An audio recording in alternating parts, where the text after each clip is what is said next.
Hello, my name is Chris Oriet. I'm a professor in the Department of Psychology at the University of Regina. I'm going to tell you a little bit about my research interests.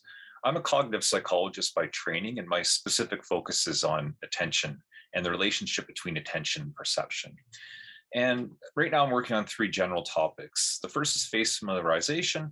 The second is the representation of sets of items. And the third is eyewitness memory. I'm just going to talk a little bit about what projects that fall into each of these categories looks like in my lab. So if you look at an array like this, people often have difficulty telling how many people are actually shown in these photos. These women all look the same. And as it turns out, there are only two different women shown in these photos. Now, if you're a fan of Swedish pop music, you might have already known that. One of these is the Swedish pop singer, September. Just gonna show you which ones are her. And the other three are of the Swedish pop singer, Robin. As I said, if you already know who these singers are, this would be a really trivial task. But when you're not familiar with these people, it becomes quite difficult to tell them apart. And as you're probably aware, you've likely seen photos of yourself where you didn't even recognize yourself in the photo, or you thought it was just a really bad likeness of you. And so we know that the same person can look very different in different photos. If you compare that situation to this one, where if you know Rihanna and Beyonce, this is a trivial task. It's not hard at all to tell which photos correspond to Rihanna and which to Beyonce. And the difference here is familiarity.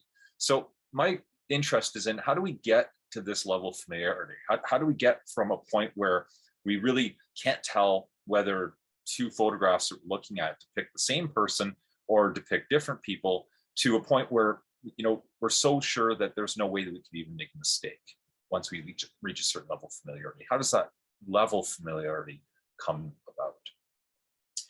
A second main interest of mine is the representation of sets of information. This might seem like a kind of a funny one, but it texts to something very familiar, and that's or something very important, and that's the representation of gist of scenes. I'm just going to give you a little demonstration here.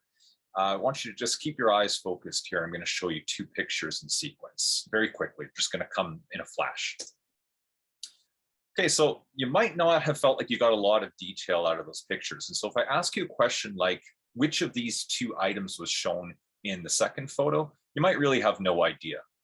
But if I instead ask you, was this shown in the second photo or the first, you probably have a very good idea that, no, that's definitely from the first photo. So the first photo is actually a picture of, I'm going to try to get it up here, I think it would just blink though, a picture of a garbage dump. And the second photo is a picture of paradise, right? And so we've extracted the gist. We know certain properties like the average color, the average brightness, and we know that these two photos on the top are much more likely to have come from the second photo than the one in the bottom is. Okay, so what I look at in my lab is how people represent the mean and the variability of certain properties of sets and some other statistical properties. And if we look at something like this, right, which is just a set of circles, and I take it away, and then I put two choices on the screen, you might have great difficulty telling me which of these two circles was present in that set. But if I ask you instead which one corresponds to the average size of the circles in the set, you're actually going to do quite well on that task. Okay, and what that tells us is that people represent not the entire set of items itself, because there's a lot of redundancy in there and that would be kind of wasteful, but instead we retain a gist representation. And so we know that this item on the left is more likely to be part of the set than the item on the right, because it's more similar to the items that were shown. It actually corresponds to the mean of all the items shown. The final area that I cover in my lab is I do some work in eyewitness memory. And in particular, I'm interested in the methodology behind administering lineups. So the traditional approach to studying eyewitness memory in the lab is to show people videos of events. And so we might show one video event to all participants in a study. And then we give half of our participants a lineup that contains the suspect from the video, and the other half of participants a lineup that has a similar looking foil. Okay, so somebody who wasn't actually shown in the video, but looks like the target from the video. And then we just ask people whether the person from the video is shown in the lineup. That's the traditional approach. But what we found is that it actually works a little bit better if we do kind of a different approach. So if this is the standard approach where we have a single video event and then we test people with either a culprit present or a culprit absent lineup that differs only with respect to this individual here, the lineups are actually quite different in terms of their statistical properties. And so we're modifying the lineup, and therefore we've introduced a confound into the design.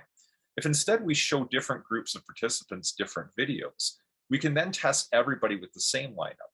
So then we don't get a confound at the level of the lineup itself, which means we can then carry out manipulations of the lineup and look to see how those influence performance.